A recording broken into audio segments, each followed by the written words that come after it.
On voit ses allées et venues, mais soudain, on perd sa trace sur les images de vidéosurveillance. Il était à l'affût, guettant sa prochaine victime. C'est un homme qui s'attaque aux femmes.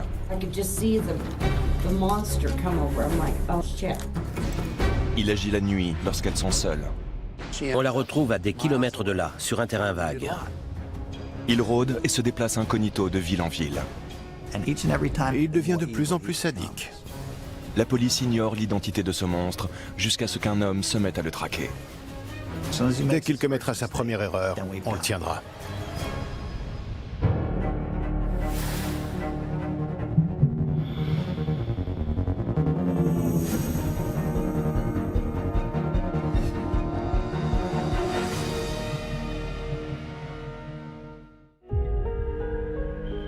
J'étais allée à la Nouvelle-Orléans avec des copines au Jazz Fest. La journée et la soirée avaient été longues et j'ai voulu rentrer contre le gré de mes amis. Je comptais sauter dans un taxi pour qu'il me ramène directement à l'hôtel. On était tout près du vieux carré français, alors il n'y avait pas beaucoup de taxis libres dans les parages. Avant que j'aie eu le temps de comprendre ce qui se passait, ce type en voiture s'est arrêté pour me demander si je voulais qu'il me raccompagne à mon hôtel. Il avait l'air d'un type bien, il paraissait sympa et semblait juste vouloir rendre service. Alors j'ai accepté. Je vivrai avec cette décision sur ma conscience toute ma vie. Quand on s'est garé à côté de ce terrain, de ce bâtiment abandonné, il commençait tout juste à faire jour. Je l'ai regardé et j'ai su que j'étais en très mauvaise posture. Il m'a tiré hors de la voiture. J'ai crié aussi fort que j'ai pu, mais il n'y avait personne aux alentours. J'ai mordu sa main de toutes mes forces. Et puis il a replacé ses mains sur ma bouche en m'ordonnant de la boucler. À ce moment-là, je n'arrivais plus à respirer. Et j'ai réalisé que si je ne coopérais pas, je ne ressortirais peut-être pas vivante de tout ça. J'ai compris que je ne serais qu'une statistique de plus dans la Nouvelle-Orléans.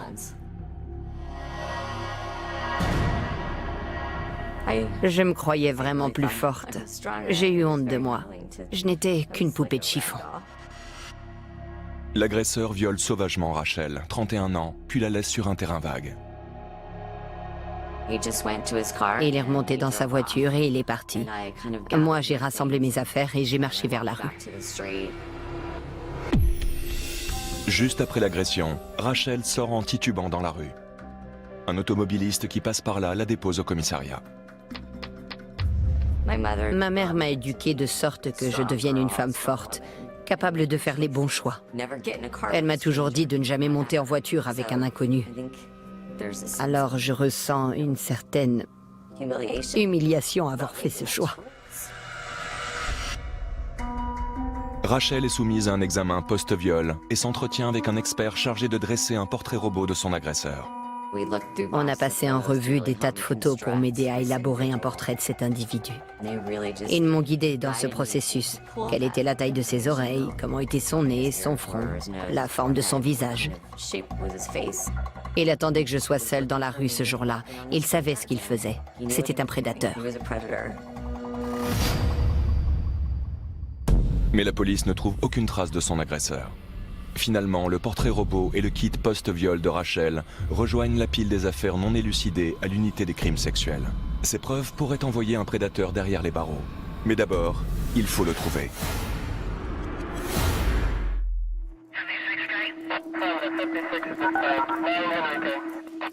Miami-Dade County Police. Come quickly. The lady here, this is a young girl. She's blonde, she's naked, she got a head. Is she breathing? Yes, she has a head wound, but she's alive. Is she conscious? No. Okay. Shot. Where is she, in front of a house or a business? It's like a lot. A lot?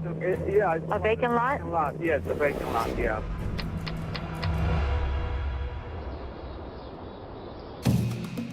La victime, sauvagement battue et laissée pour morte, est retrouvée nue sur ce terrain inoccupé le 21 février 2005.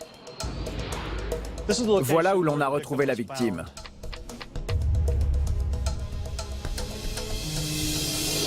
Nous pensons qu'on l'a jetée loin de la route et qu'elle a rampé jusqu'ici.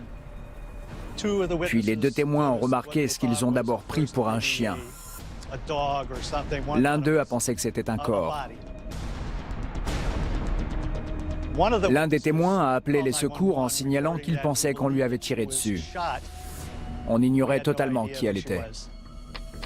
Inconsciente, la victime est transportée par hélicoptère à l'hôpital. Là, le médecin urgentiste découvre les signes d'un viol brutal et recueille les preuves matérielles présentes sur son corps à l'aide d'un kit post-viol. Elle a été battue si violemment qu'elle est incapable de parler lorsqu'elle reprend connaissance 24 heures plus tard. À l'hôpital, elle a fini par réussir à écrire son nom.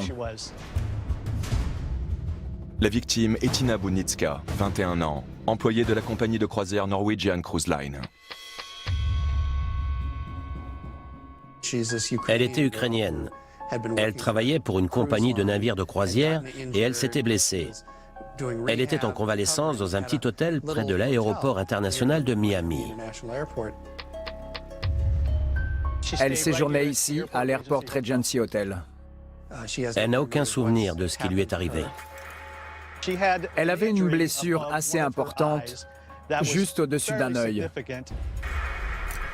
Une blessure provoquée par un coup tellement violent que son orbite est broyée et qu'il faudra 7 opérations pour la réparer. Ce traumatisme ne lui laisse qu'un souvenir diffus de l'agression. Elle se rappelle la chambre dans laquelle elle séjournait, mais aucun détail de son agression. Dans la chambre, il n'y avait aucune preuve d'agression, ce qui n'a fait qu'épaissir le mystère. Les enquêteurs examinent les images de vidéosurveillance de l'hôtel datant du jour de l'agression à la recherche de preuves. Il y avait 16 caméras équipées d'un détecteur de mouvement dans l'hôtel. Et nous les avons toutes vérifiées. C'était une jeune femme sociable qui avait sympathisé avec le personnel de l'hôtel. Elle n'arrêtait pas d'entrer et de sortir. On voit ses allées et venues sur la vidéo de cette nuit-là. Mais soudain, on perd sa trace sur les images de vidéosurveillance. Sur la vidéo, je la vois entrer dans l'ascenseur pour monter dans sa chambre. On a appris qu'elle s'était rendue dans sa chambre grâce à sa clé magnétique. Pourtant, on la retrouve mystérieusement à des kilomètres de là, sur un terrain vague. Comment est-elle sortie de l'hôtel? 3 jours après l'agression, la victime se souvient de 2 hommes blancs, peut-être hispaniques, en train de la porter dans l'escalier de service jusqu'à une voiture qui les attend. Rien sur les images de vidéosurveillance ne corroborait les bribes de souvenirs qui lui revenaient. Nous avons vérifié son étage à la recherche d'une trace éventuelle de brin de corde, de quoi que ce soit qui aurait permis de la transporter en bas. Mais on n'a rien trouvé. Je n'avais aucune preuve qu'elle avait quitté l'hôtel. C'est comme si elle s'était envolée. Après 6 mois de pistes infructueuses, l'enquête de la police de Miami-Dade débouche sur une impasse. L'affaire soulevant de vives interrogations, l'Airport Regency Hotel engage un détective privé pour découvrir ce qui s'est réellement passé. Ken Brennan, ancien policier et agent de la DEA, est réputé pour sa capacité à résoudre des affaires non élucidées. Ce qui m'a attiré, c'est la nature du crime. Un crime sexuel. Hormis le meurtre, c'est le pire des crimes. Elle est elle-même suspecte. Sachant qu'il s'agit d'une jeune femme célibataire vivant dans un hôtel, la première chose qui vient à l'esprit, c'est qu'elle travaille peut-être en tant que prostituée, qu'elle a couché avec quelqu'un qui l'a traitée extrêmement violemment et qu'elle s'est mise elle-même dans ce pétrin. Considérant cela, l'hôtel se verrait dégagé de toute responsabilité lorsqu'il serait poursuivi en justice pour avoir laissé ces horreurs se produire dans ses locaux. Brennan ne trouve aucune preuve remettant en doute l'innocence de la victime. Il porte ensuite son attention sur les images de vidéosurveillance et sur les faits que la police a réussi à établir. Ce n'est pas tant ce qu'ils avaient découvert que ce qu'ils n'avaient pas découvert qui m'intéressait. Il n'y avait aucune trace de son départ de l'hôtel. Il fallait résoudre cet élément majeur de l'énigme. Comment a-t-elle pu sortir de l'hôtel sans être vue? Alors que la victime déclare que 2 hommes blancs l'ont sortie de l'hôtel, Brennan émet des réserves. La victime a de vagues souvenirs de ce qui s'est passé. Je ne sais pas si on l'a droguée. Je ne sais pas si le coup qu'elle a reçu a provoqué une amnésie. La seule certitude inébranlable, c'est la bande de la vidéosurveillance. Brennan commence à examiner image par image la vidéosurveillance du soir de l'agression. C'est un processus très long et très fastidieux. D'abord, j'ai commencé par éliminer les personnes qui n'étaient pas là au moment où le crime s'est produit. J'ai continué à éplucher les images encore et encore.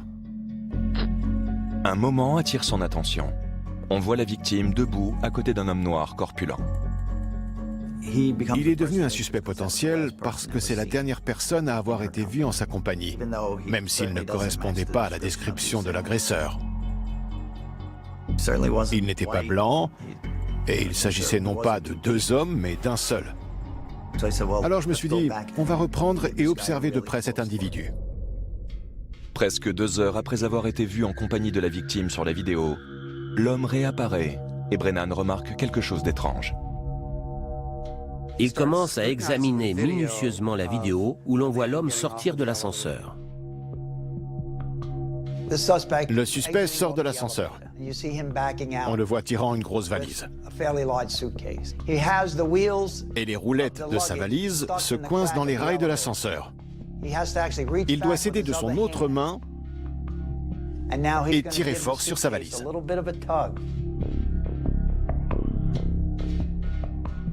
Aucun autre client de l'hôtel ne semble avoir de problème à faire rouler sa valise au niveau des portes de l'ascenseur. J'en ai déduit qu'il devait y avoir quelque chose de très lourd dans cette valise. Il s'est demandé, est-il possible que cette jeune femme ait pu se trouver dans ce sac? La valise ne semble pas très grande. Ça paraît petit pour contenir une fille. Il y a un chemin de couloir à cet endroit. Vu l'espace de chaque côté, j'ai réussi à déterminer les dimensions de la valise. Le suspect est un homme très corpulent, ce qui donne l'impression que la valise est trop petite pour contenir une personne. Ken s'est donc acheté un sac exactement de la même taille et a demandé à l'une de ses collègues, relativement petite, de se glisser dedans pour voir si elle rentrait. Et devinez quoi? Elle rentrait. C'est à ce moment-là que je me suis dit, c'est lui. Je sais que c'est lui. Et je sais que la fille se trouve dans cette valise. On voit le suspect de Brennan sortir son sac de l'hôtel à 5h30 ce matin-là. 1 heure plus tard, il rentre à l'hôtel sans son sac. Et Brennan trouve son comportement particulièrement troublant. Voilà un type qui croit qu'il vient de tuer une femme, qui l'enferme dans une valise et la sort de l'hôtel comme si de rien n'était. Il n'est pas nerveux, il n'est pas circonspect, il n'est pas sur le qui-vive. En principe, dans un crime violent, le suspect est ébranlé ou nerveux. Là, le type se montre calme, détendu et serein. J'en déduis que ce n'est pas la première fois qu'il fait ça. Je sais qu'il l'a déjà fait. Il est sûr de lui et c'est ce qui le rend si dangereux.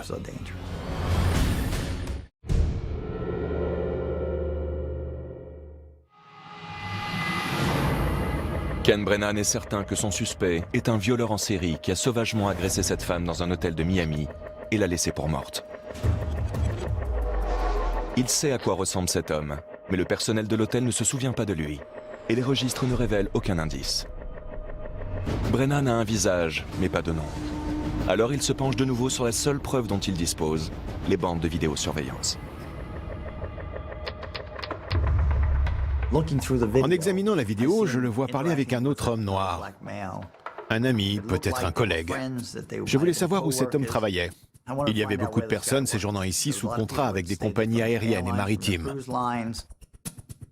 Plus tard, Brennan voit le même ami vêtu d'un t-shirt portant l'inscription Mercury. Il s'agit d'une société qui fabrique des moteurs hors bord. Dès que j'ai vu qu'il avait le t-shirt Mercury Marine, j'ai tout de suite su que ce type travaillait dans un salon nautique. Le salon nautique annuel de Miami a ouvert une semaine avant l'agression. Brennan apprend que les t-shirts Mercury ont été donnés aux employés de Centerplate, une société qui gère des stands de restauration dans les palais omnisports et des centres de congrès aux 4 coins des États-Unis. Centerplate a dépêché à Miami des centaines d'employés venus de tout le pays. J'ai contacté la direction des ressources humaines de Centerplate et j'ai dit « Il y a bien quelqu'un qui doit se souvenir d'un homme noir de 150 kilos avec de grosses lunettes épaisses. » Environ 2 semaines plus tard, les responsables de Centerplate m'appellent pour me dire que certaines personnes de la société se souviennent qu'un homme correspondant à cette description a été embauché et qu'il venait a priori de la Nouvelle-Orléans. Mais il y a un problème colossal. 2 mois auparavant, l'ouragan Katrina a dévasté la Nouvelle-Orléans. Trouver quelqu'un là-bas s'annonce quasiment impossible. Mais c'est sans compter sur la détermination de Brennan, qui appelle à la rescousse un vieil ami, le capitaine Ernest Dema. Après le passage de Katrina, 90% de la ville se trouve sous les eaux. Alors si vous étiez à la recherche de quelqu'un, vous ne saviez pas où regarder. La ville était en plein désarroi. On nous acheminait des cars, les gens montaient dedans. Et une fois à bord, ils ne savaient même pas où ils allaient. Ils étaient envoyés aux 4 coins des États-Unis. Le capitaine Dema apprend que le suspect travaillait à l'espace restauration du Superdome lorsque l'ouragan a frappé. Mais comme tout le monde, il est parti pour une destination inconnue. J'ai passé quelques appels au bureau du shérif. Je lui ai décrit la personne que je recherchais. Je lui ai dit qu'il travaillait pour Centerplate et je lui ai demandé s'il pouvait juste me donner un nom. Il m'a répondu qu'il y avait une seule personne qui correspondait à cette description et que cet homme s'appelait Michael Jones. Brennan vérifie les registres de l'hôtel datant de l'époque de l'agression, soit 7 mois auparavant. Il découvre qu'un certain Michael Lee Jones a séjourné dans la chambre 525 à cette période. Il est indiqué qu'il travaillait pour Centerplate. Mais sa carte bancaire a été annulée. La photocopie de sa carte d'identité est sombre. Il ne vit plus à l'adresse mentionnée et ne travaille plus pour la société indiquée. Toutes ces pistes ne mènent nulle part. Certes, il a un nom, mais c'est l'un des noms les plus courants aux États-Unis. Mais Brennan a le pressentiment qu'il travaille toujours dans le même secteur professionnel. La possibilité de se déplacer de ville en ville incognito est une couverture idéale pour un violeur en série. Quel meilleur métier pour un violeur ou un meurtrier que celui qu'il pratique? Ce type a un travail qui lui permet de voyager de ville en ville, de rester suffisamment longtemps quelque part pour trouver une femme qu'il veut agresser, commettre son crime et quitter la ville. Brennan dresse une liste des plus grandes sociétés de restauration du pays et entreprend de les appeler une par une. Chose incroyable, son pressentiment s'avère payant. Michael Lee Jones tient l'espace restauration d'un stade de baseball de 2e division à Frederick, dans le Maryland. Brennan appelle le détective Foote. Je lui ai dit, écoute, il faut qu'on aille voir ce type et qu'on prélève son ADN. Il m'a répondu, mais Ken, on recherche 2 hommes blancs. J'ai dit, je sais, mais je suis sûr que c'est notre type. Je sais que c'est lui.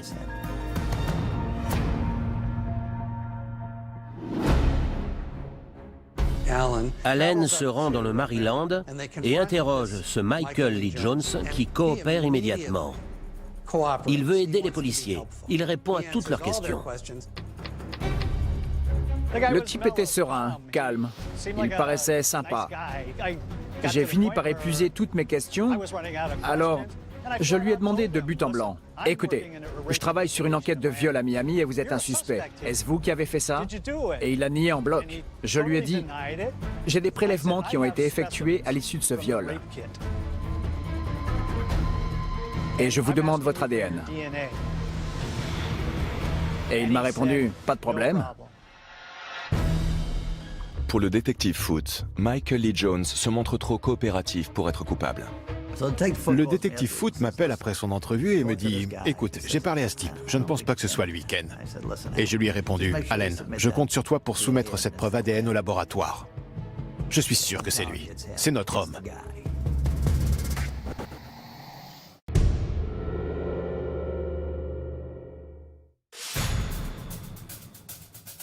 Plus d'1 an s'est écoulé depuis que la victime de Miami a été violée, sauvagement battue et laissée pour morte. Mais Ken Brennan est sûr de savoir qui est le coupable. L'homme qui a quitté l'hôtel ce matin-là entraînant un sac qui semblait trop lourd. Mais les policiers de Miami-Dade ne sont toujours pas convaincus. Je lui ai dit que le type avait été coopératif, qu'il m'avait donné son ADN et que je ne pensais pas que c'était lui. Et il m'a répondu, si, c'est notre homme, c'est lui. 2 mois plus tard, le rapport du laboratoire résout le mystère. Je reçois ce rapport du labo qui m'apprend que les prélèvements ADN effectués sur Michael Lee Jones correspondent au sperme recueilli après le viol. Et là, je suis sidéré.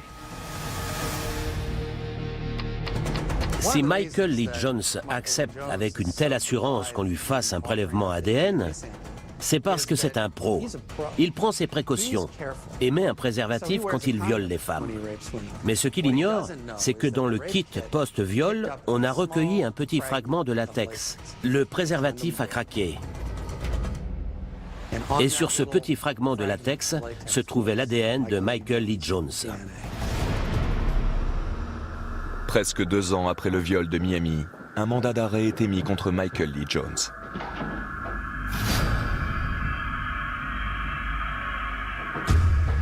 Le détective Foote demande à Ken Brennan de l'aider pour l'interrogatoire.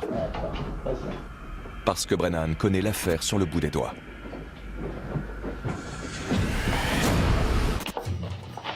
You're being charged with rape, all right? This involves that blonde girl down at the Airport Regency Hotel. Give me your version of what happened. We already know what happened. Just give us your version of what went down. Me and some friends went out after the boat show. Went to some strip bar. Came back. Same blonde girl in a red jacket was hanging out front. So I talking like, do I want to have some beers? Do I want to go upstairs and have a beer with her? You went up to the room with her? Mm-hmm. What happened? But, she propositioned me, how much? Then she she sat on my lap, she kissed me and shit. And then, she whispers in my ear $100 with sex. Il a déjà sa ligne de défense. Oui, j'ai couché avec elle, mais c'était une prostituée. Je l'ai payée. Back to where we started, okay? There's a young lady that was beaten within an inch of her life. I didn't hurt her. Who did? You mean to tell me that you got on an elevator with a girl that you know for 1 or 2 minutes, a perfect stranger, and then she whispers in the ear, I want $100 for sex? Does that make sense to you? It sure as hell don't make sense to me. L'idée, c'est de l'inciter à parler et de le pousser à l'erreur. Parce que je sais que dès qu'il commettra sa première erreur, on le tiendra. La version de Jones commence à se déliter lorsque Brennan insiste pour comprendre pourquoi il a quitté l'hôtel avec sa valise à 5 h du matin, 2 jours avant de libérer sa chambre. With all the traveling you do with your company, have you ever checked out and brought your luggage out to your car a day early? Does that make sense to you? If you, I don't think I did. I check. I'm just saying. I don't know if I checked out. I don't know if they just automatically. Well, I know when you left. I know when you came back, and I know you're lying. No, I didn't check out 2 days later. Yes, you did. Il ment. Et s'il ment, c'est parce qu'il transporte Ina Budnicka, qu'il croit morte, dans cette valise. Let me ask you this. What do you have in your bag when you went out to your car? My clothes. How much clothes did you have? Just a bunch of shit. We're there I think 2 weeks. Il sait qu'il y a un corps dedans. Et il sait que je sais qu'il y a une raison qui explique que cette valise est lourde. On voyait clairement qu'il réfléchissait et qu'il improvisait une réponse. À ce moment-là, j'ai su que je le tenais. You have like bowling balls in it? How heavy was it? Was it fairly light? No, it was heavy. I have a bunch. I have my Xbox in there, all kinds of shit. Books. You had books? What kind of books did you have? I read a lot. What kind of reading do you do? Science fiction. What was the name of the books you were reading? I have no idea. Well, what's the book you've been reading right now? I couldn't tell you the name. You don't know it? What's your favorite science fiction book? The point of the matter is, you're trying to get us to swallow it, and you have no idea about this, and somehow, a girl who isn't a hooker, that you thought was a hooker, you end up, because I know everything about this case, Mike, everything. Parfois, les types finissent par capituler quand on les accule, mais lui, il a gardé son flegme jusqu'à la fin. I didn't hurt that girl. Mike, you willing to take a lie detector test? Sure, I'll take the test. Michael Lee Jones passe au détecteur de mensonges. Il échoue.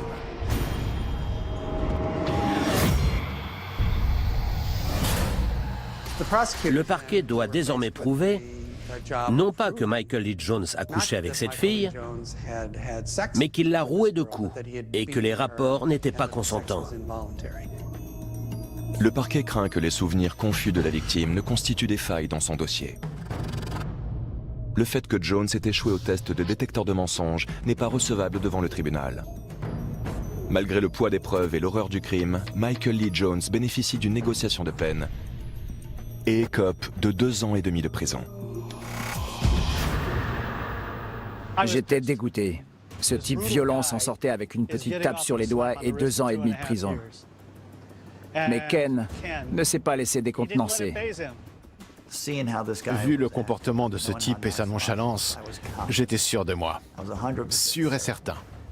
Je lui ai dit, écoute, il n'en est pas à sa première fois. Tâche de rentrer son ADN dans le CODIS. Le CODIS est la base de données fédérale qui répertorie les profils ADN. Allen accepte donc d'entrer l'ADN de Michael Lee Jones dans le CODIS. Je lui ai dit, d'autres affaires impliquant ce type vont ressurgir. Ce n'est pas son premier coup d'essai. C'est un homme profondément cruel. Michael Lee Jones sera de nouveau libre dans moins de 2 ans. Comment faire en sorte qu'il reste derrière les barreaux? Ken Brennan ne s'avoue pas vaincu.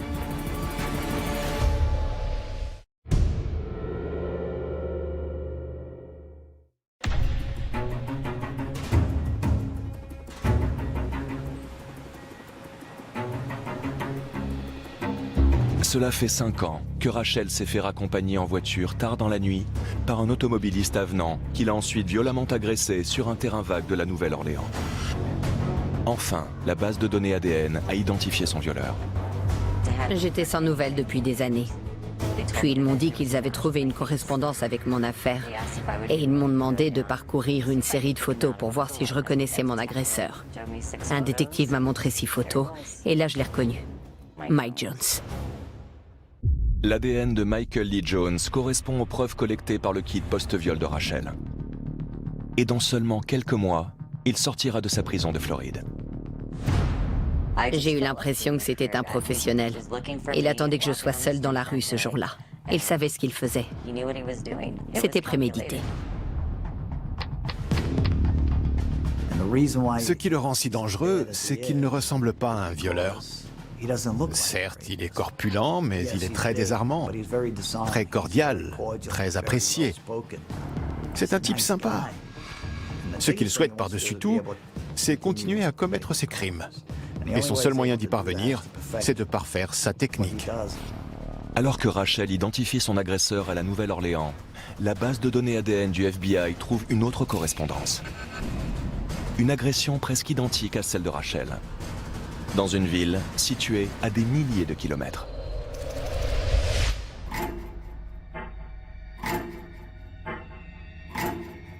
Powder Springs 911. I've just been raped. Okay, are you safe right now? Yes, he just left. I was scared to death. Okay, well, let me send somebody over and talk to you, okay? What happened? Yeah, he just left like 2 minutes ago. How'd he get in? I let him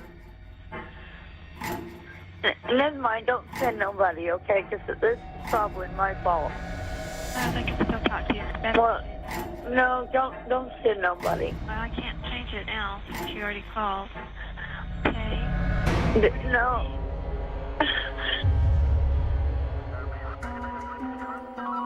En décembre 2005, Jennifer Rosler, 41 ans, est violée à Colorado Springs.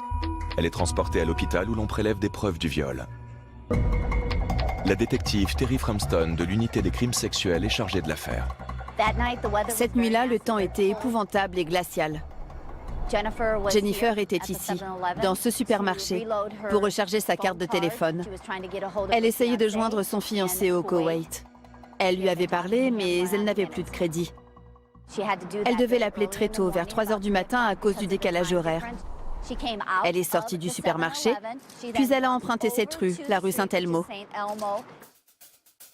Une femme qui marche seule, tard dans la nuit. Comme dans le cas de Rachel à la Nouvelle-Orléans, une voiture s'arrête et un homme avenant propose de ramener Jennifer chez elle en voiture. Il semblait correct. Il avait une apparence soignée, une belle voiture, et elle a pensé qu'elle n'avait rien à craindre en montant avec lui, comme c'est parfois le cas avec les victimes. On avait sa description. On a examiné les preuves, on les a entrées dans la base de données nationale, qui n'a rien fait ressortir. On n'avait aucune piste. Elle me demandait « Vous avez du nouveau? Vous avez trouvé quelque chose ?» Elle redoutait qu'il s'attaque à d'autres personnes.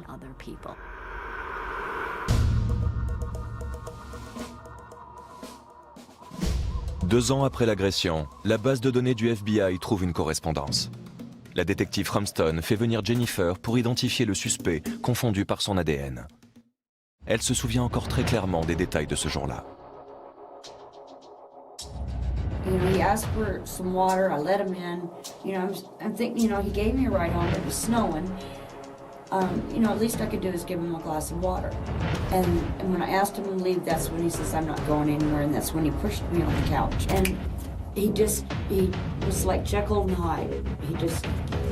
I could just see the monster come over. I'm like, oh shit, I'm in trouble. Les délinquants sexuels se montrent sous un jour sympathique.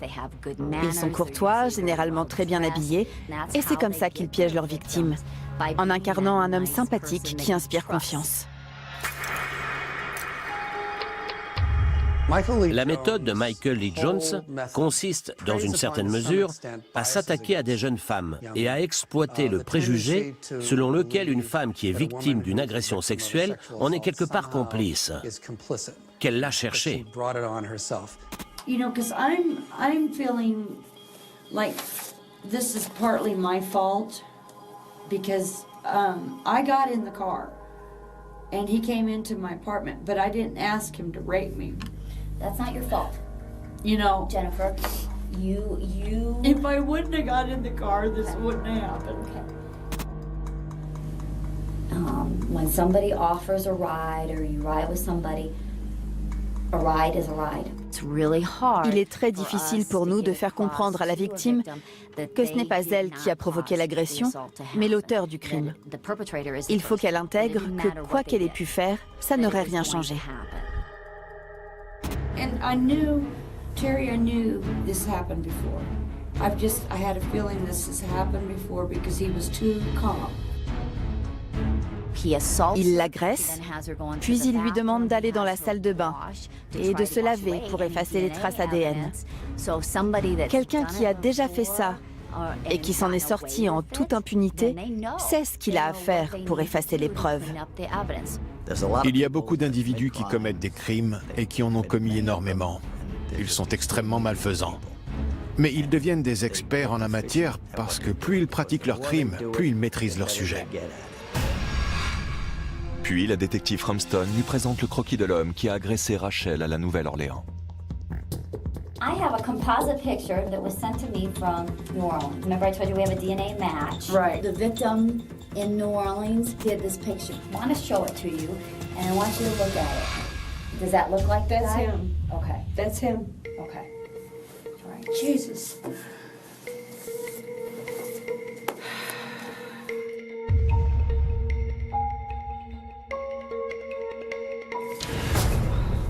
That's him. No doubt. I think the only way that I'm going to work through this totally is to see him nailed. I just want you to catch this guy. And you know what? I'm working really hard. I know you are. I want him caught. Okay. I do not want another woman to go through what I went through. Trois femmes, dans trois états différents, ont formellement identifié Michael Lee Jones comme l'homme qui les a violées. Désormais, une course contre la montre s'engage. Le procureur de Colorado Springs doit obtenir une condamnation pour garder ce dangereux violeur en série derrière les barreaux. Mais l'affaire Jennifer Rosler va prendre une tournure inattendue et tragique.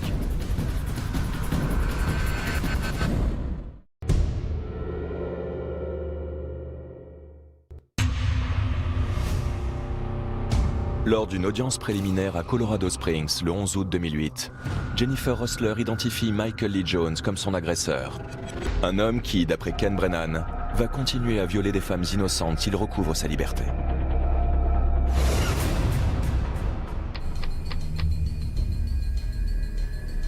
Il réfléchit en permanence à la manière de se perfectionner par rapport au dernier acte qu'il a commis. Il y pense des centaines de fois au cours de la journée, des milliers de fois. Et à chaque fois, il devient plus compétent. C'est pour cette raison qu'il est très important de pouvoir arrêter un type comme lui.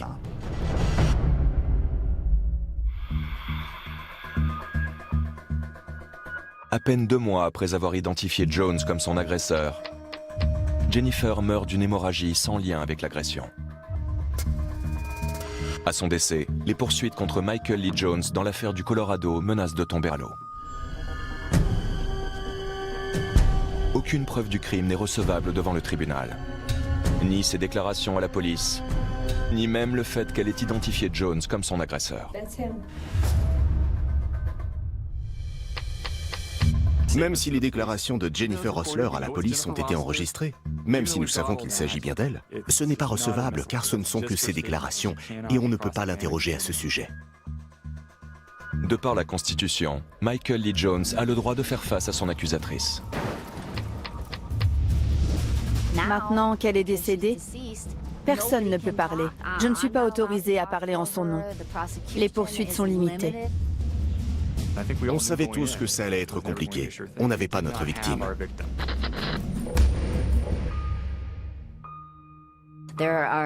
Certaines affaires vous touchent profondément. C'était le cas de l'affaire Jennifer Rosler. Les affaires de viol sont difficiles à poursuivre en justice parce que la victime doit prouver que le rapport sexuel n'était pas consenti. La seule preuve du crime perpétré à l'encontre de Jennifer Rosler qui subsiste est l'ADN qui la lie à Michael Lee Jones. Le parquet doit maintenant compter sur le témoignage des autres femmes figurant dans la base de données ADN pour prouver que Jones est déjà connu pour avoir commis de violentes agressions sexuelles. J'essayais non seulement de prouver l'agression à l'encontre de Jennifer Rosler, mais également les agressions à l'encontre de ces autres femmes. Il nous fallait montrer qu'on retrouvait les mêmes constantes dans son comportement. Pour démontrer que Michael Lee Jones est un violeur, l'accusation fait venir Ina de Miami et Rachel de la Nouvelle-Orléans pour témoigner au nom de Jennifer. Le procès débute en juin 2009. Michael Lee Jones s'en tenait à sa ligne de défense. Il disait « C'était toutes des prostituées ». Alors, quand la victime de la Nouvelle-Orléans est arrivée, elle a fait forte impression. L'indignation face au viol qu'elle avait subi et à la violence avec laquelle elle avait été traitée était clairement palpable dans la salle d'audience. Je voulais que le monde entier sache qu'il avait fait cette horrible chose. Le moment crucial du procès survient lorsque l'on présente au jury un portrait robot dressé 6 ans plus tôt à l'aide de Rachel, qui était alors extrêmement traumatisée. Le portrait est parfaitement ressemblant. Michael Lee Jones est assis là, on présente le portrait au jury. Et là, on voit l'expression de leur visage qui semble dire « Waouh, il ressemble comme 2 gouttes d'eau au portrait ». Il n'a pas réagi. Il était assis là, stoïque. Je l'ai regardé droit dans les yeux, je l'ai pointé du doigt et j'ai souri. J'ai souri parce que je savais qu'on y était, que c'était bel et bien lui.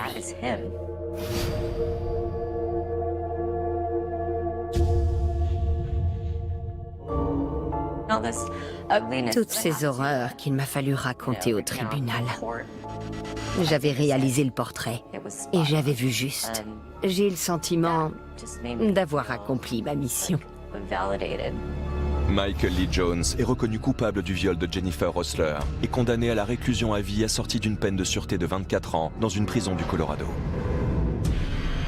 Même si Rachel a joué un rôle clé dans la condamnation de Jones, l'instruction de son affaire reste ouverte à la Nouvelle-Orléans. Tous les systèmes judiciaires désireux de découvrir la vérité devraient systématiquement procéder à des tests ADN. Et ces profils ADN devraient être rentrés dans les bases de données nationales pour que les cas comme Michael Lee Jones soient détectés. Plus de 400 000 kits post-viol contenant des prélèvements sont actuellement détenus par les forces de l'ordre dans tout le pays. Certains datent d'il y a plus de 10 ans. Le fait de ne pas s'occuper de ces prélèvements, alors qu'il permettrait d'attraper tellement d'autres prédateurs, c'est irresponsable. Mais je veux que les femmes sachent que c'est à elles que revient la responsabilité de parler pour aider la police à pincer ces agresseurs, parce qu'ils sont tellement nombreux dehors et ils vont continuer à sévir. J'ai de la chance d'être en vie. Je suis très reconnaissante envers tout le monde. Le détective Stromstone, Ken Brennan, ce sont de vrais héros. Dans ces affaires, ce sont les victimes, les héros. Toujours. Ce sont elles qui doivent venir témoigner à la barre. Ce sont elles qui ont le cran, la force de dire « c'est cet homme-là. C'est lui. C'est lui qui m'a fait ça. Voilà quand il me l'a fait et comment il me l'a fait. » J'aimerais vraiment qu'il soit reconnu coupable également dans mon affaire, parce qu'il sera en liberté conditionnelle en 2030. Est-ce que je veux que cet individu déambule dans les rues? Non. Je veux qu'il reste toute sa vie en prison.